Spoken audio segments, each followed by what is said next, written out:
Berakhirnya zaman es sekitar 11.000 tahun sebelum Masehi (SM) menjadikan bumi lebih hangat dan mengalami musim kering yang lebih panjang.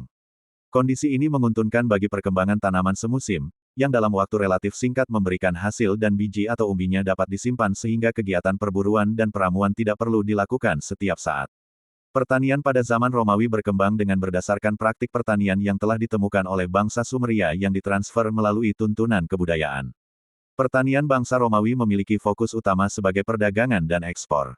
Berdasarkan sejarah pertanian pada masa lampau, pertanian muncul ketika suatu masyarakat didorong harus mampu untuk menjaga ketersediaan pangan sehingga dapat bertahan hidup minimal untuk dirinya sendiri dan juga untuk keluarga atau kelompoknya.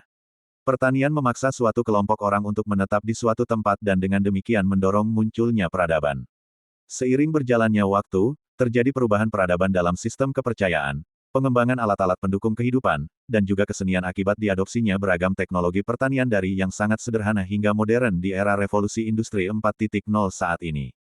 Sejak di bangku sekolah julukan Indonesia sebagai negara agraris sudah sering didengar. Banyak kisah sejarah yang mendasari sebutan Indonesia sebagai negara agraris atau negara yang bertumpu pada pertanian. Sejarah pertanian Indonesia tidak terlepas dari kejayaan Kerajaan Majapahit.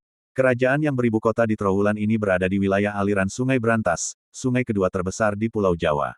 Lokasi ini juga dekat dengan muara Sungai Bengawan Solo. Lokasinya yang berada di aliran sungai, membuat penduduk di masa Kerajaan Majapahit menggantungkan hidupnya di bidang pertanian. Hampir semua bekerja sebagai petani. Majapahit memiliki sektor pertanian yang kuat karena menghasilkan padi dalam jumlah besar. Produksi padi ini dihasilkan di lembah Sungai Brantas dan Solo yang sangat subur. Padi kemudian diangkut dengan kapal ke muara di dekat Trowulan. Bahwa sejarah pertanian sudah ada sejak zaman kerajaan yaitu adanya relief di dinding Candi Borobudur dan Candi Prambanan yang menggambarkan kegiatan pertanian, bahkan terdapat pula prasasti batu yang bergambarkan raja meletakkan beras. Bukti sahih lainnya yang menjabarkan masyarakat Nusantara bergantung pada hasil pertanian adalah adanya relief di Candi Borobudur yang menggambarkan produk pertanian berupa pisang, durian, tebu, manggis, kelapa, apel, dan nangka. Selain beras, komoditas pertanian Indonesia lainnya adalah rempah-rempah. Maka tak heran bangsa Eropa begitu menginginkan rempah-rempah khas Nusantara. Bahkan, datangnya Belanda ke Indonesia tidak lain untuk mengincar rempah-rempah dan melakukan monopoli perdagangan melalui kongsi dagangnya, VOC. Di era Hindia Belanda, tahun 1830, Gubernur Jenderal Johannes van den Bos mengeluarkan sistem tanam paksa kultur stelsel.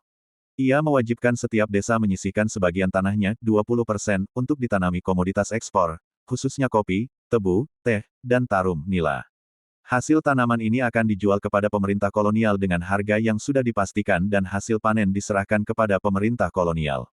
Penduduk desa yang tidak memiliki tanah harus bekerja 75 hari dalam setahun, 20% pada kebun-kebun milik pemerintah yang menjadi semacam pajak. Namun sistem tanam paksa mendapat kecaman-kecaman dari kaum liberal di Eropa. Pemerintah Belanda menghapus sistem tanam paksa itu. Namun pelaksanaan penghapusannya dijalankan secara berangsur-angsur. Penghapusan dimulai tahun 1850 ketika kaum liberal memperoleh kemenangan politik yang mutlak di negeri Belanda. Dan tahun 1877 hampir seluruhnya dihapus, kecuali penanaman kopi tetap bertahan sampai tahun 1917. Pada masa penjajahan Jepang, tahun 1942 sektor pertanian di Indonesia diawasi oleh Gunseikanbu Sangyobu yang merupakan sebuah departemen yang mengurusi perusahaan, industri dan kerajinan tangan. Saat itu, hasil pertanian dan komoditas perkebunannya dikendalikan oleh otoritas militer, kemudian terjadi Perang Dunia II yang menyebabkan Indonesia mengalami kelangkaan bahan pertanian, bahkan memicu kelaparan. Kondisi tersebut mendesak komoditas untuk ditanam beras dan kapas, bahan baku membuat pakaian. Saat itu, mobilisasi tenaga kerja dilakukan agar tidak terjadi kelaparan dan kekurangan pangan sehingga komoditas tanaman yang lainnya juga tersendat. Setelah merdeka, sektor pertanian di Indonesia berfokus pada kelapa sawit. Lahan diperluas sehingga produksi minyak kelapa sawit meningkat. Bahkan pada masa Orde Baru, selain menjadi produsen minyak kelapa sawit Indonesia menjadi produsen utama kopi, kakao, dan karet. Hasilnya ekspor pertanian di masa itu tumbuh pesat. Pertanyaannya, di era modern saat ini apakah Indonesia menjadi negara agraris? Masih. Hanya saja jumlah petani terus berkurang diiringi lahan pertanian yang tergerus pembangunan pemukiman dan kawasan industri. Jangan lupa subscribe, like dan share untuk mendapatkan pengetahuan berikutnya.